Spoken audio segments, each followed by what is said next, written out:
Up next in the broadcast, inter-Korean tensions brew again ahead of next week's annual joint military exercise between South Korea and the United States. Pyongyang says it views the computerized drills as a rehearsal for invasion.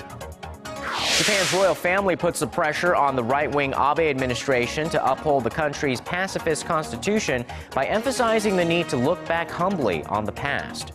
And find your smartphone always out of power. We have the latest tips on how to save and extend your battery's life. Primetime News begins now.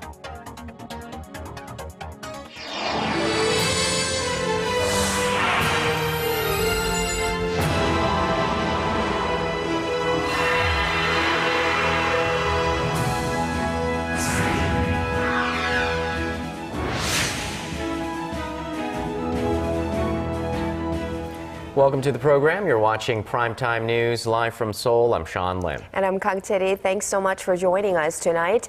We begin with the latest in inter-Korean relations, where tensions are set to rise over next week's military exercises between South Korea and the United States. Seoul and Washington maintain that these annual drills are defensive in nature, but North Korea once again calls them a military threat. Our Kim Ji-yeon reports. Tensions are brewing on the Korean peninsula ahead of an annual South Korea-U.S. military exercise set to begin next week. More than 200,000 troops are participating in the 2-week-long computerized command post exercise called Key Resolve and a field training drill named Foul Eagle that runs through April. What's different in this year's drill is the participation of the U.S. coastal combat ship Fort Worth, designed to navigate shallow waters and carry helicopters and unmanned aerial vehicles. Seoul and Washington maintain that these drills are defensive and non-provocative in nature, but to North Korea, they are seen as a rehearsal for war. North Korea's Nodong Sinmun newspaper said that with the drills, the chance for dialogue or a diplomatic solution has already been lost, and what's left is to respond militarily while strengthening deterrence to the maximum. While this tug-of-war is an annual occurrence, warnings from Pyongyang are not taken lightly, as it's acted upon various threats over the past 2 years. In 2013, North Korea banned entry to South Koreans at the joint Kaesong Industrial Complex due to Seoul and Washington's joint military exercises. And last March, it fired some 500 rockets into the West Sea for the same reason. Kim Ji-yeon, Arirang News. There is resistance coming from China and Russia when it comes to installing Washington's long-range radar missile defense system in South Korea. And despite rumors of plans to make the radar range shorter, the South Korean government says those rumors are not true. Our Connie Lee has more. The South Korean government has come out to respond to the latest claims on the controversial American missile defense system. Despite earlier media reports that the missile shield known as THAAD is being planned with a shorter range radar of about 600 kilometers instead of a range up to 2,000 kilometers, Seoul's defense ministry said that no decision has been made in regards to the system. On Tuesday, Defense Ministry spokesperson Kim Min-seok added that there's no way for the Korean government to know about the progress made on THAAD, especially when the U.S. has not even formally asked to deploy the system in Seoul. Reports on Monday quoted an unnamed government source in Seoul saying that the U.S. was planning to make changes to its THAAD system. THAAD, which is short for Terminal High Altitude Area Defense, is an anti-ballistic missile system designed to shoot down missiles in their terminal phase. Washington had hopes of deploying the system here in Seoul to counter military advances, not only from China, but also from Iran and North Korea. Both Seoul and Beijing have expressed reluctance about having the system in South Korea, saying it could threaten regional peace. Connie Lee, Arirang News. More evidence has emerged about the young Korean man who went missing last month near the Turkish border. During a meeting of the Parliamentary Intelligence Committee, lawmakers quoted an official at the National Intelligence Service as saying the 18-year-old, identified by his last name Kim, is in fact receiving training from Islamic State. Kim had posted tweets in English as well as Arabic last October inquiring how he could join the militant group. He was last seen on January 10th leaving a hotel on the Turkey-Syria border. Japan's royal family is getting back into the debate over Tokyo's swing to the right, emphasizing the need to uphold the nation's pacifist constitution. Japan's crown prince also sided with those who think the Japanese government needs to take an honest look at the country's history. Connie Kim has more. Japan's royal family is ramping up pressure on the administration of Prime Minister Shinzo Abe to uphold the country's pacifist constitution, as Abe prepares to release a statement in August marking the 70th anniversary of Japan's surrender in World War II.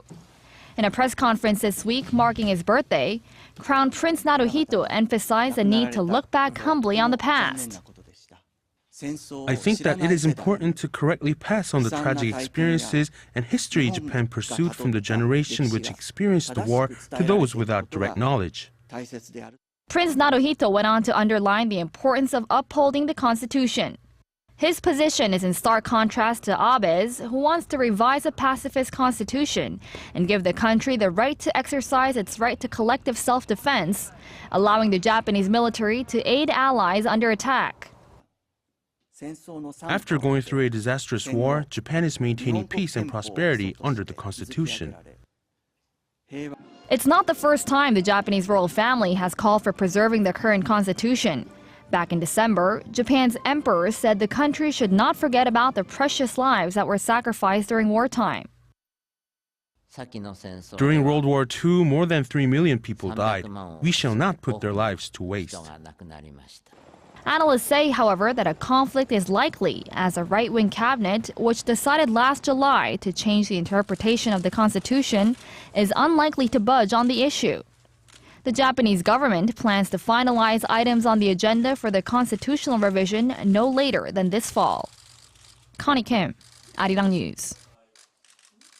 And in a pulse check of the Japanese public, a recent poll shows Japanese citizens think that in an upcoming cabinet statement coming out this summer, the government should show remorse for their country's historical wrongdoings. Hwang Sung-hee has the details. The majority of the Japanese public says Prime Minister Shinzo Abe should uphold the apology for Japan's wartime atrocities expressed by his predecessors. A poll conducted by the Sankei Shimbun and Fuji News Network showed more than half of the respondents think a forthcoming statement by Abe should retain words like aggression, remorse, and apology used in the Murayama statement. Abe is set to release a statement this summer to commemorate the 70th anniversary of the end of World War II. The Japanese leader has hinted at moving away from the landmark apology issued in 1995 by then Prime Minister Tomichi Murayama, saying he wants the statement to reflect his government's position. But polls conducted by other Japanese media outlets, including the Asahi Shimbun, NHK, and Yomiuri Shimbun, have all produced similar results, that the Abe statement should carry words of remorse and apology over Japan's wartime role. So will the public sentiment be enough to sway the Japanese leader? Then we're going to see a struggle between Shinzo Abe, the politician, who does what the majority want him to do, versus Shinzo Abe, the principled, committed defender of a proud Japan that has no more apologies for its past. If Abe retains the expressions of remorse, experts say Korea could take it as a signal of his sincerity and an occasion to move forward in its current frosty relations with Japan. The bigger question is whether the Korean public will be ready to accept Abe's gestures. Experts say the government in Seoul will have to tread carefully to see if they have public support and move slowly on the issue. Hwang Sung-hee, Arirang News.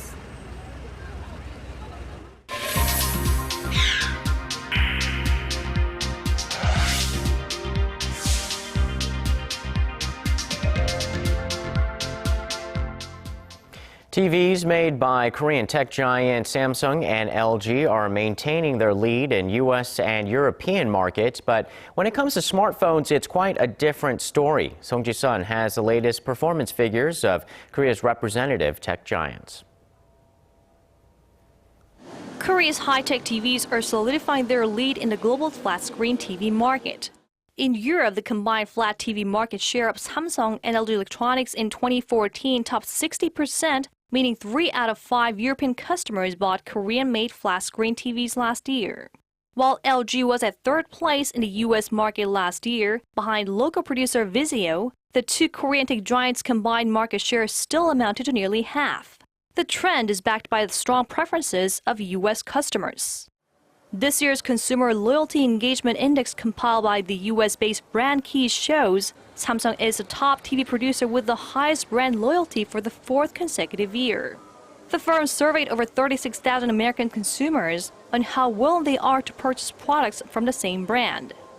The Korean tech giants may be doing well in the flat TV market, but they're struggling to regain their grip on the smartphone segment.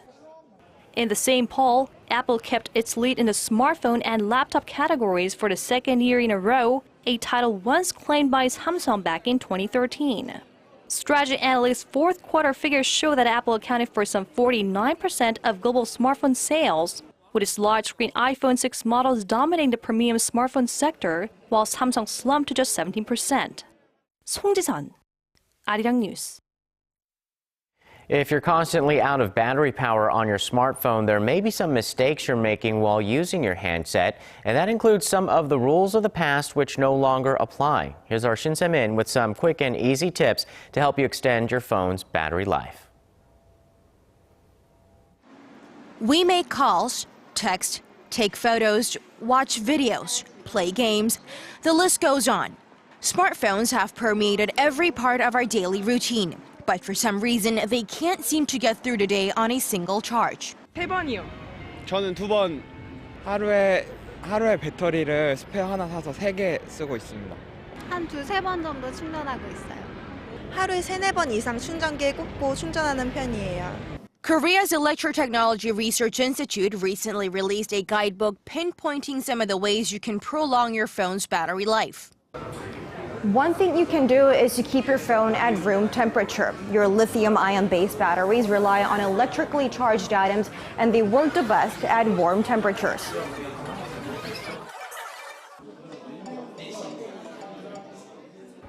So if you're out as the temperature drops, it is likely that your smartphone battery will drain more quickly. But if you must stay out and still want to keep that last inch of your battery life, just cover it up with a smartphone case or simply put it in a pocket. Another tip, never let it drop to 0. Unlike the nickel-based batteries in older phones, the batteries in smartphones are designed to be charged frequently. So don't wait until your battery dies. Even if it's fully charged, it's better to keep the phone plugged in for another 2 hours so the energy is distributed to every part of the battery. Also, switch off the vibrate function and don't turn your phone on and off. Dim the screen and disable the Wi-Fi and Bluetooth functions whenever possible. Kill applications if you're not using them and cut back on unnecessary push notifications. Another Facebook update can wait. And you can always track your battery use through apps that'll help show you how to save energy and stay charged. Shin Se-min, Arirang News. Competition in the job market is growing fierce in Korea for those fresh out of college.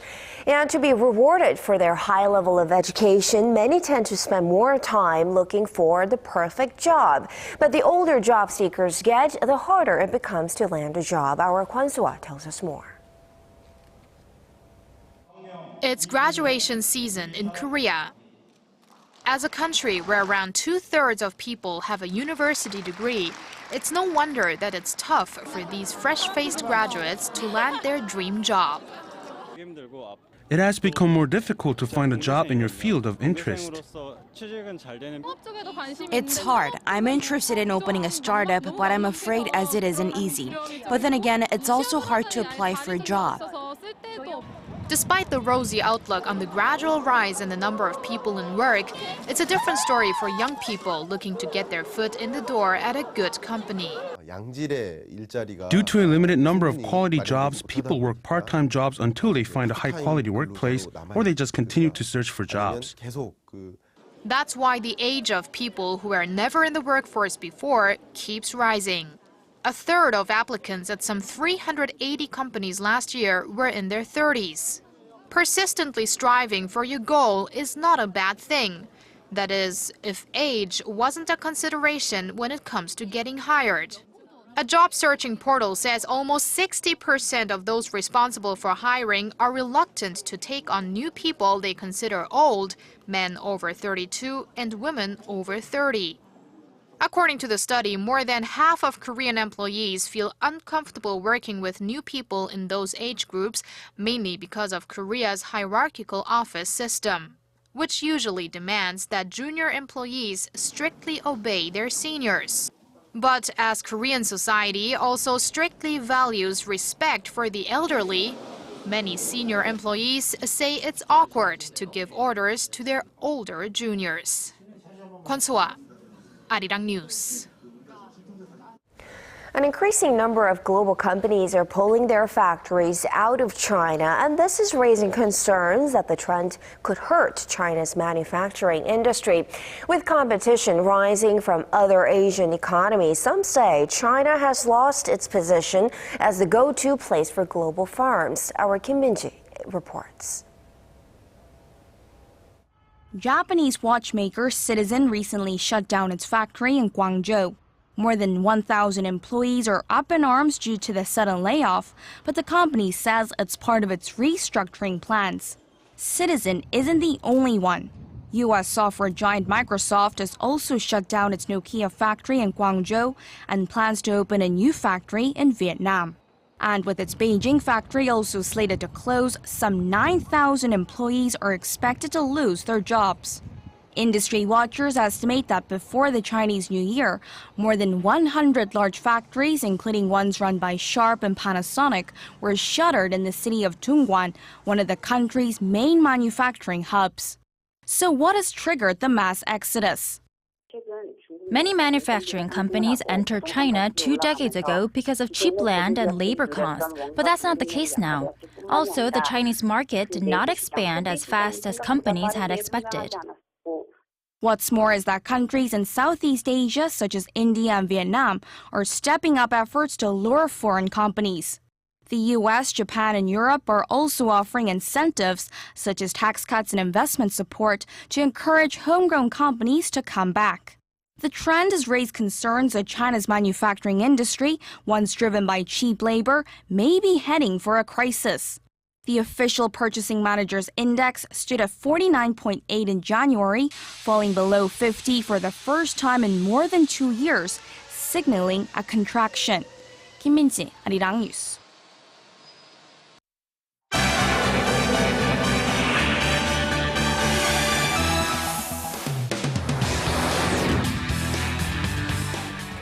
Islamic State militants have kidnapped at least 90 people in northeastern Syria in the latest act of violence by the jihadist group. With more, we turn to Paul Yee at the News Center. Paul, this latest hostage crisis developed just as coalition forces began a large-scale military offensive into IS-held territory. What can you tell us about these latest victims of war? Well, the Syrian Observatory for Human Rights reported on Tuesday that dozens of men, women, and children were captured near the town of Tamir. The UK-based monitoring group identified them as Assyrian Christians. Other activist groups in the region have put the number of hostages even higher at 100. This as some 3,000 people are said to be fleeing from the assault. The abductions came after the U.S.-led coalition launched 11 airstrikes over the last 2 days against IS targets across Iraq and Syria. On Monday, Defense Secretary Ash Carter arrived in Kuwait to speak on the fight against Islamic State. Achieving the lasting defeat of ISIL will require a combined diplomatic and military effort. That was abundantly confirmed by our discussion and was affirmed, or rather affirms, the bringing together of this unique grouping of political and military leaders. Carter is also slated to hold talks with U.S. military commanders and other diplomats. They include General Lloyd Austin, the head of U.S. forces in the Middle East, as well as U.S. ambassadors to countries including Saudi Arabia and Jordan. Shifting to France, the government has confiscated the passports of 6 French nationals who are suspected of joining radical Islamic groups in Syria. The French Interior Minister made the announcement on Monday. He also said the government was processing 40 more travel bans, which would be good for at least 6 months. This seizure marks the first adoption of an anti-terrorism measure passed in November targeting violent extremists. Similar measures are already in place in the UK and Germany. In the meantime, Australia's Prime Minister Tony Abbott on Monday also announced tough new anti-terror measures that would revoke the citizenship of dual nationals found to be involved in terrorist acts. Entering to Washington, U.S. President Obama is warning of a looming shutdown of the country's Department of Homeland Security, which is set to run out of funds this Friday. The latest budget crisis is due to a fresh partisan deadlock. The Democrats want to fund the department, but the Republicans say they won't budge until there's tougher restrictions on illegal immigrants. Speaking at the White House, Obama warned the partial shutdown would have a direct impact on America's national security and economy. And I will keep on urging Congress to move past some of the habits of manufactured crises and self-inflicted wounds that have so often bogged us down over the last 5 years. We've got one example of that right now. Unless Congress acts, 1 week from now, more than 100,000 DHS employees, Border Patrol, port inspectors, TSA agents will show up to work without getting paid. A Homeland Security appropriations bill has been stuck in the Senate. This after House Republicans attached amendments that would strip funding from Obama's executive orders on immigration reforms. It's the third time the bill has been blocked by the Senate this month. And finally, heading back to Europe in a last-minute move, Greece has submitted a list of proposed economic reforms to its Eurozone partners as it faces a real threat of bankruptcy by the end of this week. The European Commission confirmed that they received it on time and will table it for discussion on Tuesday. The new proposals focus on curbing tax evasion, tackling corruption, and extending help to Greece stuck in a, quote, humanitarian crisis deepened by years of austerity.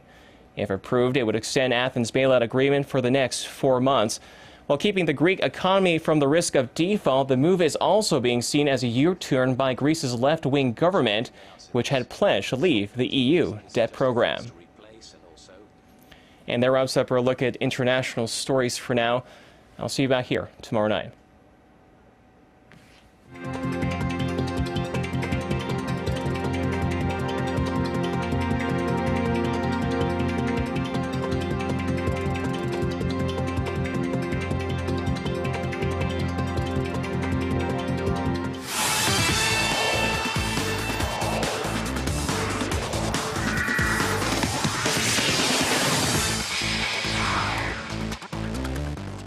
Hello everyone, I'm Stephen Che with the Sports Brief.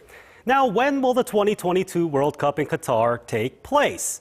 Well, if FIFA's latest proposal is approved next month, the first Winter World Cup will be a reality. The FIFA task force, pegged with booking a date for the event, recommended a shortened tournament that would run from November to December in the year 2022. The time frame is expected to be finalized in the FIFA Executive Committee meeting next month. Although the winter proposal had faced resistance, the move was deemed necessary to protect the players from the scorching temperatures of Qatar's summer. Moving on, the AFC Champions League group stage kicked off across Asia. And for the Korean teams, Seongnam FC is off to a bad start, having lost to Thailand's Buriram United 1-2. Meanwhile, over to Group E, Jeonbuk Hyundai Motors took home pitch against Kashiwa Reysol of Japan, and while Jeonbuk had most of the possession with 4 shots on target, none found the back of the net. The tie gives each a point on the standings. Bouncing to the KBL to the lone matchup between the ET Land Elephants and the SK Knights. And the Knights, they started out great, but the Elephants charged out at halftime to take it over. Ricardo Powell drops 27 of his 32 points in the second half to lead ET Land to the tight victory. And over to pro volleyball. First to the ladies, the Korea Ginseng Corporation took on the GS Caltex Kicks. And thanks to Joyce Da Silva, KGC went up early and held on for the win, which extends their streak to 3 matches, though they're still last on the list. And to the men, to Samsung Hwajae Blue Fangs dismantled the Uri card Hanse with ease. The Blue Fangs are on fire, earning their 5th sweep and 6th victory overall. And that's all I have for now. Your weather's up next. Good night.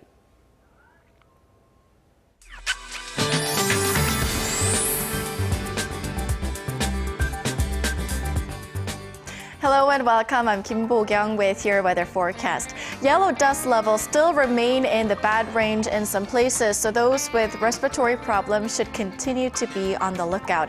So it was mostly clear skies today. However, it is shaping up to be a different story for tomorrow. Showers are set to fall down south in the evening before spreading to other regions. So taking a closer look, Jeju could get up to 30 millimeters of precipitation and about 5 will drop here in the capital. Looking ahead, daytime numbers will stay near the seasonal average, but do keep in mind that another round of showers is in store for the weekend. On to tomorrow's readings. Seoul peaks at 10, Dae, Gwangju and Busan reach 11. Meanwhile, Daejeon and Jeju will also make it to 11. Dokdo will hit 7. That'll do it for now. I'll see you soon. Thanks, Bo-kyung, and that's primetime news for this Tuesday. Thanks for watching. I'm Kang Chae-ri. And I'm Sean Lim. Have a great evening. We'll see you soon.